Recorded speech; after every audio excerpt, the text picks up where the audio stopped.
Chapter 3. I have so many questions, but I don't know where even to start. I don't know enough to even guess at what questions would be appropriate to ask and what priority they should be given. We are going as a small party to the Two Rocks town, sleep at the House of Cinnamon Cookies, then go to a tavern and a tree for breakfast. If we can't get the information there, we're heading to some troll royal city. But that was our last resort, and some people seemed against us going to the royal capital. I'm guessing because it would fully expose what happened, and they might get in trouble. But they also might not get in trouble because their help. But they also might not get in trouble because helping me home is part of some treaty with the council. The one guy argued with Alette that she shouldn't even be going because of her leg. We apparently have to ditch the motorcycles before we enter any village. It's illegal to drive them through town. But also, other side items are frowned upon in general. Not illegal, they made that remark multiple times. How is she supposed to walk so much with a bad leg? I agreed, but she pulled up the vow to return me and won the argument that way immediately. They seem to take their vows very seriously. I had to bite my tongue to not tell Alette that it's fine, but I don't know if doing so would put me in danger. Purple Guy seems less worried about my safety, which could end up with me being Purple Guy seems less worried about my safety, which could end up with me being put in unnecessary danger if Alette isn't there. I guess there's a bunch of food that grows here that's poisonous for me, which is why I was designated cereal for every meal. So they're going to pack me up cereal, granola bars, snack cakes for the trip. Frankie's not happy about his stash being raided, but he didn't say a word about it. I could just tell with his expression. I have to be shimmered and glamoured, and I'm not sure what that means. Glamoured is something magical, but shimmered is practical magic. It's not illegal for me to be here, yet a treaty says I shouldn't be here. I'd like to know more about this treaty, illegal adjacent. Being a human would, however, be illegal. On the other hand, people knowing about me could be dangerous, kidnapping and more. But wouldn't that be illegal? I guess that's never stopped anyone, has it? But what? What would they want with me? Pet echoes in my head. I don't like the connotations associated with what that could mean. The moon moves across the sky. I want to tell myself that it's a trick. My eyes are playing games with me. And some optical illusion is taking place, but no. I even marked a placement where the moon was, with the window edge lined up against the moon and a tree branch. The moon is moving slowly, yet also quickly across the sky. I've confirmed it. It's only been probably about 10 or 15 minutes, and it's moved from one side of the sky to the other. It's trippy watching the sun and moon move so slowly when in the other side. I guess the opposite is true for you. Alette comes up to my side. I hum affirmatively in response. She continues after a moment of thought. I guess we'd be the other side for you. Funny how that works. I turn to Alette. She's changed. No more biking leathers for any of my escorts. Not quite illegal clothing, but close enough apparently. Frowned upon at the very least. Especially if we make it to the royal city. They're apparently stricter on not having other side items. Why are you allowed to have portals to my side if everything about my side is frowned upon or nearly illegal? I ask. I don't know. Illusion of freedom? There were wars and treaties that restricted things along the way. Actions of some who messed up privileges for the rest of us.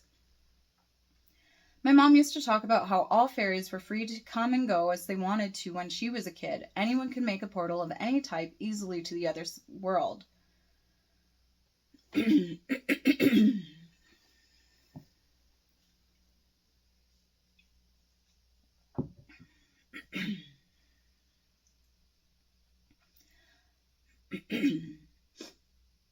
My mom could make any...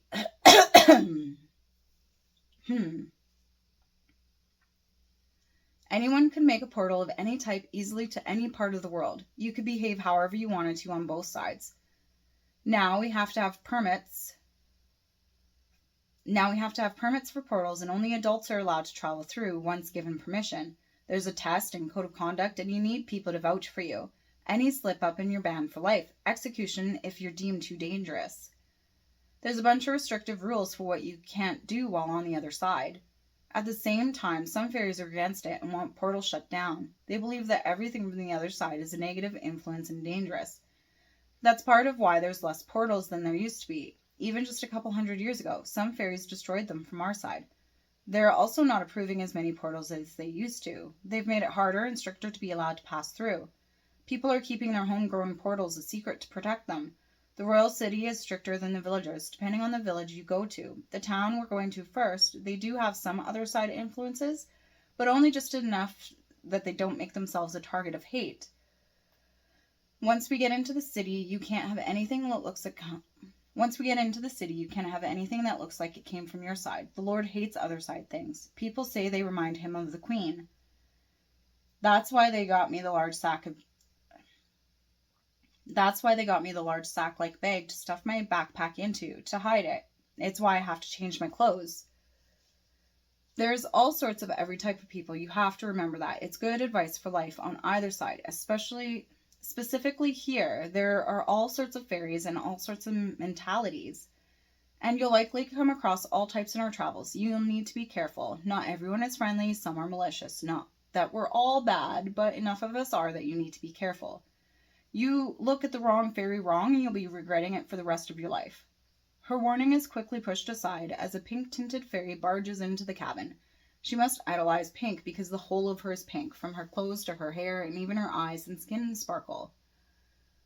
You owe me. This shimmer is expensive, she tells Alette as she hands her a small pot. We already owe her. This is built into what we owe her. She owes us nothing for anything and everything required to bring her home safely, Alette argues pointedly. The pink girl puts her hands up in defense. I get it. You don't have to read me the rules. Doesn't mean I have to like it. Did you figure out the clothes situation? She can't wear that. I almost asked why, but stopped myself with the answer. It's other side clothing. Illegal, but not illegal. A giveaway that I might not belong here. We already discussed me having to change my clothes before we go anywhere. I push my glasses up my nose from where they'd slid down. Not yet, Alette answers the obvious. Titan wants to leave at next sunup. We don't have long. She still looks like a human. The pink fairy urges. I know, but at least we're packed and ready to go otherwise, and I'm changed. We just have to get her good to go, then we're done. She rolls her eyes at Alette. The pink fairy goes over the dresser and pulls open one of the drawers. She rifles through it for a moment. Finally, she pulls out a deep red cloth. Swap your sweater for this. She throws it across the room at me. I unravel the bundle and try to sort it out. The cloth is a shirt, I think. It's basically a rectangle of cloth. I find the two slits in the armholes about halfway through the sheet of soft fabric. I shrug off my sweater. Alette takes the shirt square from me, then holds it out. I try to slide my hands into the armholes, but get scolded. Other way. I turn and put my arms in like a jacket. Alette turns me, then adjusts the shirt. She tucks one side underneath the other. 3 buttons going diagonal down from my shoulder are fastened. Then one more hidden button keeps the tucked inside fabric in place. The fabric bunches around my neck purposely. I don't see the tank top, do you? Alette questions. I check myself, but none of the straps are showing. No, the pink girl comes up with a brushing shimmer to paint on every exposed surface of skin. I hold as still as a statue so I don't mess up her work. It's pink, like her. It sparkles, but doesn't exactly look like how their skin does. It's wet, but dries quickly. It quickly becomes a nuisance, like makeup does. I had hoped it would be more like lotion or sunscreen, and after drying it would be easy to ignore, but this feels like I'll be constantly aware. An itch I can't scratch. I hope it gets better as it goes. How does this work, I ask. Glamour works better when you already have something to work with. Easier to make a glamour of you as a fairy if we make you up to look like one. I don't think Alette answered my question properly. Or a possible disguise if someone's drugged up to be glamour blind. What's a glamour, I ask. This, the pink woman says as she shows her face with her hand presenting. Okay. I don't know what about her face is glamour, but maybe she means the shimmer on her face is doing something? The magical illusion of a person is what we call glamour here, Pinky says. It used to just be called illusion, but glamour was popularized more recently. You might find fairies who use the words interchangeably. Alette clarifies. Technically, all glamour is illusion, but not Technically, all glamour is illusion, but not all illusion is glamour. Oh, okay. Magical illusion. I don't remember any sort of illusion magic from any of the magic information I looked up. Maybe they use air magic to bend light to create illusion effects. Maybe their sparkle is an illusion. I wish I had the internet. I could look this up. I don't want to have to ask them too many dumb questions. I told them that they should assume I know nothing, so I hope they figure out that really means that they need to tell me everything. She'll still need bottoms. Alette leaves for the dresser this time. She goes through a different drawer. The pink fairy talks through the empty air.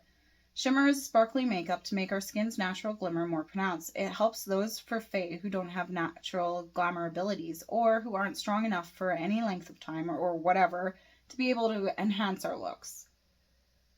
Some of us have naturally duller complexions, and for those who want to do something about it, they glamour or shimmer or both. Alette comes back with the brown cloth pants. Change into these. Tie goes at the back. She reads the slight scrunch on my face. Fairies with wings didn't want strings falling down when flying. They could get caught on things, so they make the pants tie at the back even though half of us don't fly. What about buttons? They have buttons on the shirt, so why not buttons on the pants or zippers? Pinky responds, buttons would require them to make the pants in more sizes, but they would have to be more form-fitting, or you'd end up with extra buttons, which is annoying. Drawstrings means that the pants could fit half the population. If they're too long, which I assume they will be for you, they have strings at the bottom you can tie. So where you might go to a store and pick out from extra small, medium, large, and short, regular, tall, we just have one size that fits all of those. Then another bigger size to fit bigger bodies. We have one size that fits all of those, then another bigger size to fit larger bodies, and two smaller ones to fit babies and children. You just have to use the ties at the bottoms to fit it to your body. We do have custom clothing and more form-fitting clothes, but it starts getting expensive. Everyone just wears this or they stick out. You could actually just turn the pants around to front tie. They're versatile like that, but tying in the back is popular right now. It's uncool to tie in the front. You'll get more looks, which we're trying to avoid. Alette says, I remember being younger and tying in the front was a popular fashion choice. At one point there was even side tying pants, but that didn't last very long. Pinky adds, and you can't share your clothes as easily either. My mom, 2 sisters, and I had 20 clothing items between us at any time. We all shared them from the time we were 250 to when I moved out at 750. What would the math be on my age? I don't want her... What would be the math on my age? I don't want her to think I'm ancient. You are ancient, Pinky scowls at Alette. If you were born on the other side, you'd have been born 1,000 years ago. I'm only 908, Pinky defensively clarifies. It would only be 908 years ago. But what's the conversion to make me like her age? Alette thinks about it for a minute. That's like somewhere in your late 20s or 30s, I think, for other side time. How I stop when I don't know exactly how to ask this. Pinky interrupts. What would you be? How can 1,000 years ago my time be only 30 years of time here? I think I'd be in my 50s. We should figure out her age. She can't go around saying she's 15. That's a baby, Alette says. I pay full attention to them again. How old would I be? How is 15 only a baby? Get her changed. I'll go ask Abacus.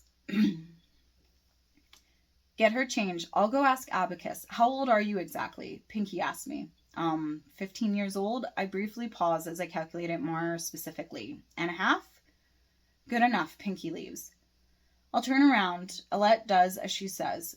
Keep your underwear on. I look around the room and all the windows, and there's no one outside that I can see, but it's lighter out there. I can't see too far, but I go around to the other side of one of the bunk beds, and am shielded from all of the windows. I quickly change into the pants, but realize my mistake when I see the ties are in the front. Getting them on properly, I tie up the cloth. Next, the legs are about a ruler length too long. I find the ties, but wrapping them around my ankles still has fabric trailing on the ground. Done yet? Alette asks. I'm trying to figure out the legs. They're really long. I tell her my problem and ask for help without saying as much. I'll show you how to fix it. She comes around the bed and goes for my waist instead. So part of it, we can roll the waist to pick up the whole pants by a couple inches. Then she kneels down. We'll fold these up like this and tie the cloth around the pant leg. See? Picks everything up enough, and it doesn't feel like you're wearing ankle weights. It does seem like it works when she's done, but I don't like it. I've never liked pants that wrap tight around the ankle, and I don't like belts, which is this solution feels like both of those. I will deal with it because I don't have options, but I'm not going to like it. It's going to make things uncomfortable for a while. Same with makeup sitting on my skin. We'll have to get tightened to glamour your eyes, she says. What's wrong with my eyes? I ask. Everyone's eyes seem like they are normal, aside from having more color types. They don't dilate properly, for one. Her eyes don't look any different than my own. I don't understand. I haven't noticed anyone's eyes dilating different than normal, but I haven't thought to take notice either. Is it my concussion? A brain bleed? She implies that there's more issues than that, too. Alette grabs my pants and sweater and shoves them in my bag. She turns around, puts her hands on her hips while she scans me over. You look all right. Make it easier and tighten and keep your ears covered. I'll make sure he glamours small points so he doesn't run out of energy. He's already going to have a hard time in town making your skin look more normal. I just hope it's not too busy. I start taking my hair out of the ponytail I had it held back in, combing my fingers through my hair. I try to even out any bumps and untangle any knots. I don't want to have to pull up my hairbrush again. It's greasier than I'd like it to be for it to be down. The door bursts open. So if anyone asks, you're 457, you say it like that. You don't add years at the end. We don't do that here. What do you call a year? What do you call a year then? I ask. It's a solar year. It's still a year. We just wouldn't say 400 years old. We would say that we're 400. And we don't do birthdays. Birthdays aren't celebrated here, Alette adds. Why not? I add on instinct. Why not? I ask on instinct. Could you imagine having to have a birthday every 12 to 13 days for everyone? Pinky answers my question with a question. She has a point. If their years pass every 12 or 13 days, then it would be ridiculous to have a birthday every year. That's how long it takes for a solar year to pass here, elaborates further. So our calendar is just 1 year, and every 2 to 3 years we have an extra day, kind of like your leap year. But it's because of how the lunar cycle goes. It helps to realign everything. It's a day off for the whole realm, festivals and such. Do you have milestone celebrations? Those would be the closest thing we have to birthdays. Pinky looks at Alette. How do we prepare her for things? She doesn't know basic things like this. She can't talk to anyone. Why do you think I wanted to wait? Alette changes her tone softly. But forcing her to wait 300 of our days, she'd be gone from the other side for, 30 years? Something clicks. The purple-hued fairy said 25 to 30 years. It wasn't an exaggeration. I'd really be gone that long. They weren't talking about 300 days of my time. It was 300 days of their time. Alette was really willing to let me be gone for 30 years just to avoid going to town with me. So how dangerous is going out there that you were willing to have my friends wait 30 years before they find out I'm alive? The moment I finish, I realize the words came out with too much of bite. Too combative.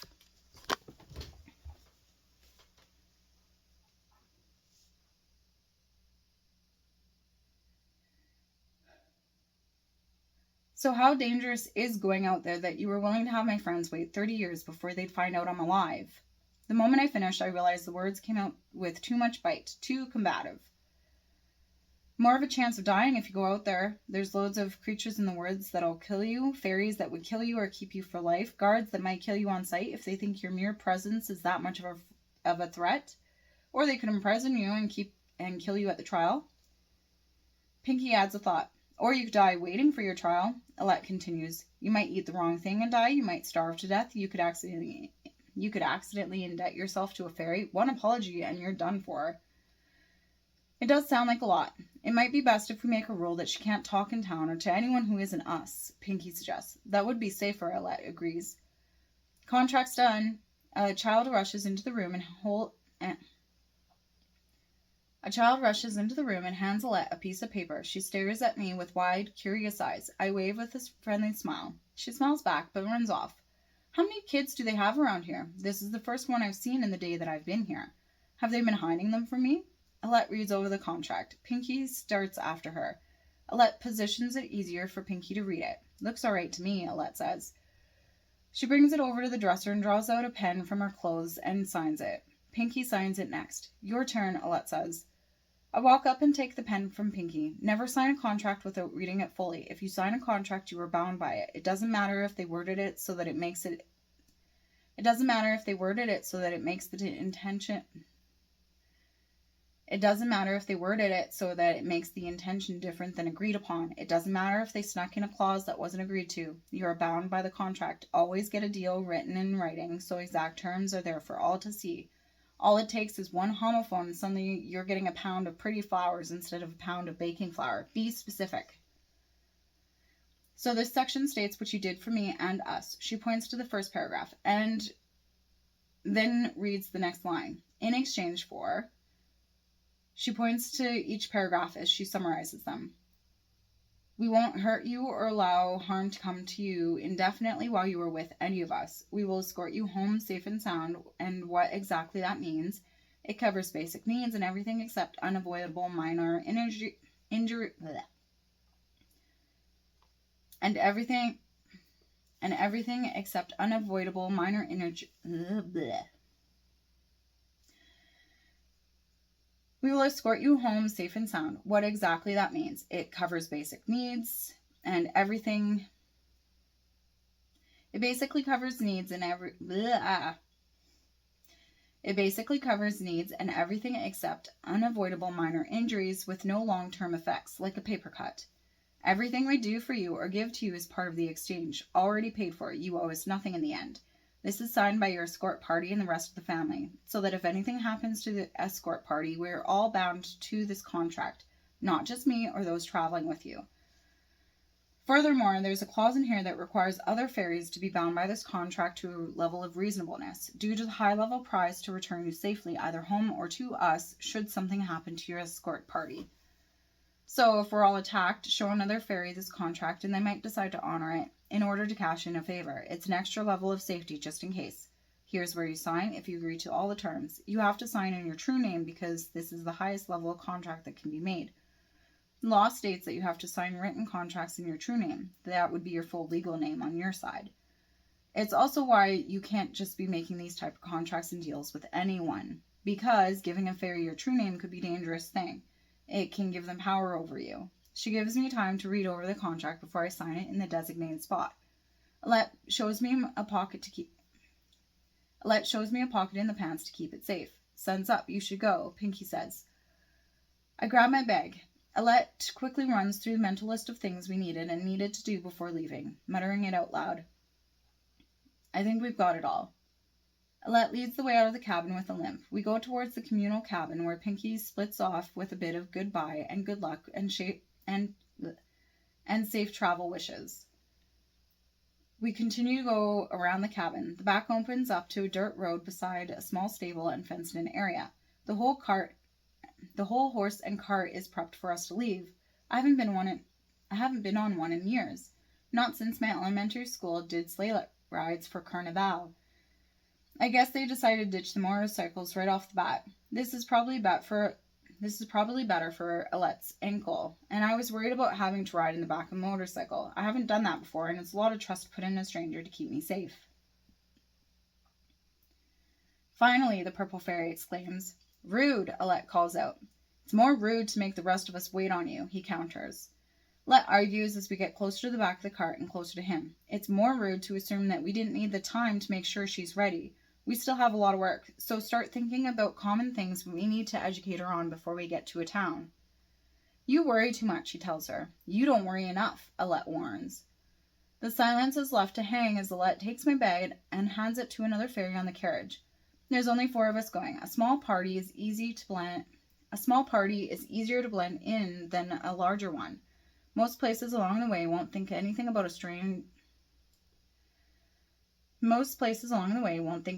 strange of 4 people traveling together. 4 people sit nicely together at restaurants without the fuss of moving seats. 4 people take up 2 rooms with no absurdity. The driver sets us off once everyone is fully seated on the benches lining the 2 sides. 3 of us sit in the back while one blue glimmer fairy drives. You're going to need to take your glasses off so Titan can get your glamour right, Alette says. With the large purple iridescent light-skinned fairy, the only one here, I assume he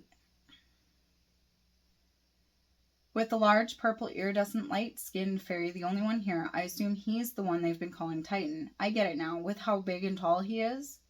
Why? I'm interrupted. Other side indicator. Titan quickly snaps with my unfinished question. You don't have glasses here, I ask? Not like that, and many can just illusion clarity for themselves or others. We've got you covered in town. She points to the fairy driving the carriage. But it would be easier for Titan to glamour you without the glasses, and if anyone is on drugs to not see glamour, then they would see the glasses. Just keep your ears covered. I do need to examine her ears to make it look natural. I draw my hair behind my ears. Earrings.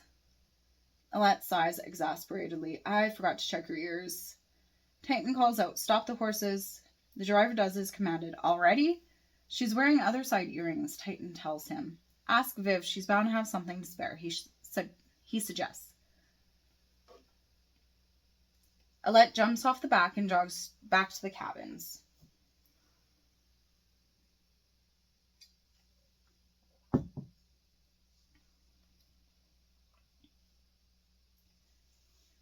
The weight on my finger clicks in my head. Oh, my ring? That looks like something that could have been made here. Might be fine for villages, but not for the capital city.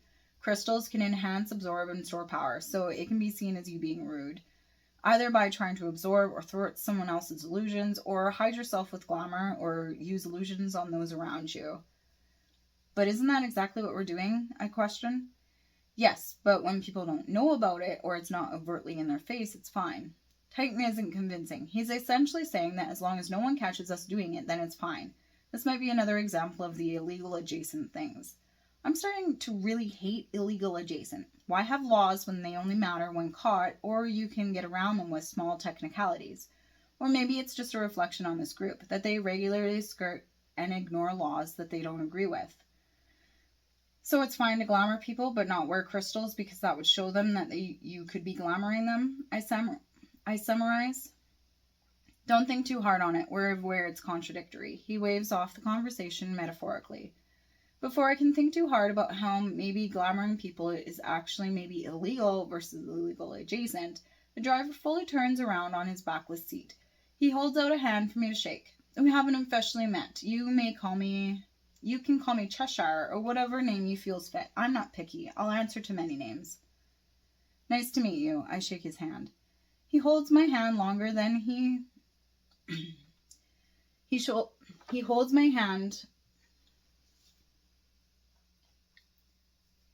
hand longer than he should as he instructs me. You should introduce yourself fully. Get used to it before we get into town. Right, I take cues from his introduction. You can call me Blondie. I don't like Blondie. I think you need a better name than a description of your hair color. Cheshire tilts his head in thought. Alette gave me that name, I tell him. Of course she did. He lets go of my hand, spin and motion to the horses. That's why this horse is named Horse and this one is named Neigh. Alette has no imagination for names and does a lot of description names, and you have to call her Potato. My heart sinks when I realize what I did. I bite my tongue. Oops. My mind blanks on what else I could say. Cheshire tips his head and motions his hand at me. Yeah, that's how well this is going to go. No real names, no pleases, no thank yous, no apologies. Titan goes over succinctly. He puts a finger up for each thing I need to remember. It's a list I need to ingrain into me. She named you, then almost apologized. Cheshire tattles to someone behind me. I turn. Alette's face drops, and I want to apologize, but she quickly brushes it off with a sweet smile. She climbs up onto the trailer. We get all the kinks out now, and if worse comes to worse, we pretend you can't talk. Her ignorance is dangerous. Are we sure she's not pretending to be a seer?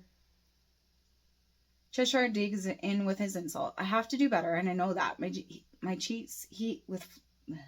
My cheeks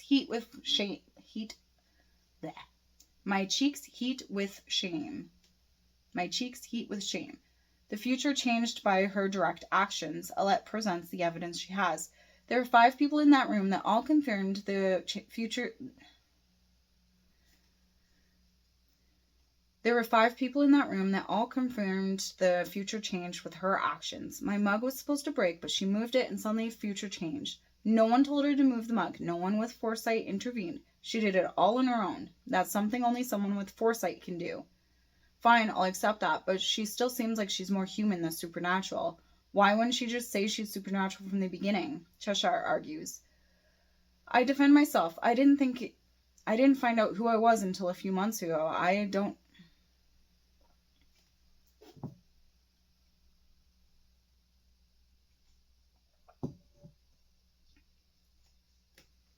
defend myself. I didn't find out who I was until just a few months ago. I didn't know supernaturals were real. Cheshire asked me, "Who are you?" Obviously a seer, Alette answers for me.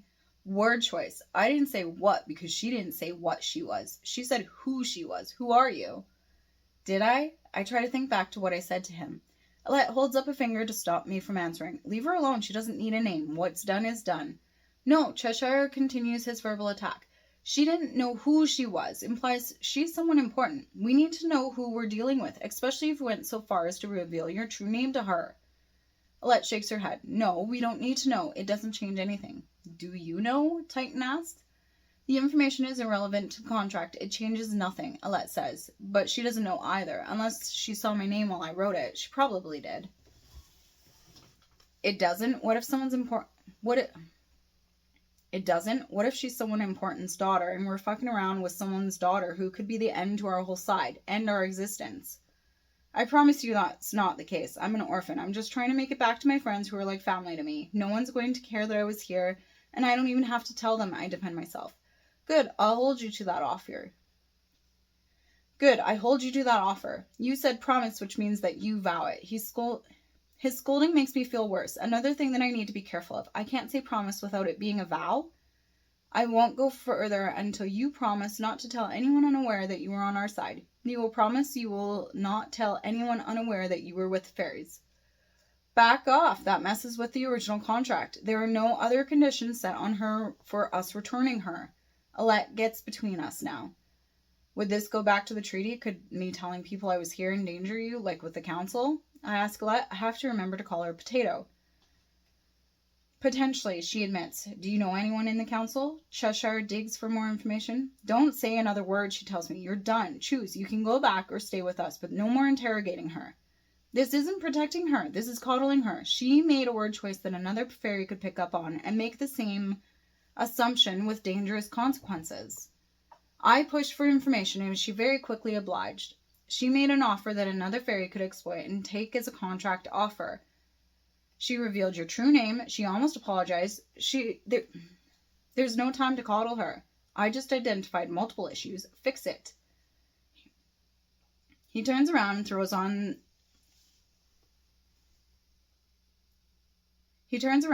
the last comment behind his back. She's safer pretending to be mute. Rude, Potato remarks to no acknowledgement. But he's right, I guess.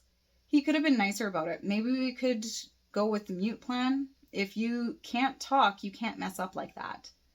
Alette catches herself from falling with lurching of the cart. She sits down beside Titan. That might be the best choice, I agree. I don't agree with his methods, and I'm very uncertain if he hates me or is looking out for me, but ultimately he caught quite a few dangerous errors in how I talk. Also, do not tell me anything after I say this. Do not acknowledge nothing. Do not say to anyone or allude to any... Do not say to anyone or allude to knowing anyone in the council. You have a better chance of getting a fairy who hates the council than one that does otherwise. You don't want them taking it out on you, Alette advises. Or if someone does find out or assumes, you can tell them that they know exactly where you are and where you went, so you need to be returned immediately or risk war, Titan counters. That's a good point. That might help, she agrees. The best plan might be me not talking. A bruise has formed from the mental beating. I was too confident before. Now, I know that I suck at this. Okay, but if nothing else, this just proves that I should probably just not talk. Even so, though, I think it would still help to know things, just in case I do have to talk. Of course. Glasses off, Titan instructs. I only have so long to memorize your features, mannerisms, and configure...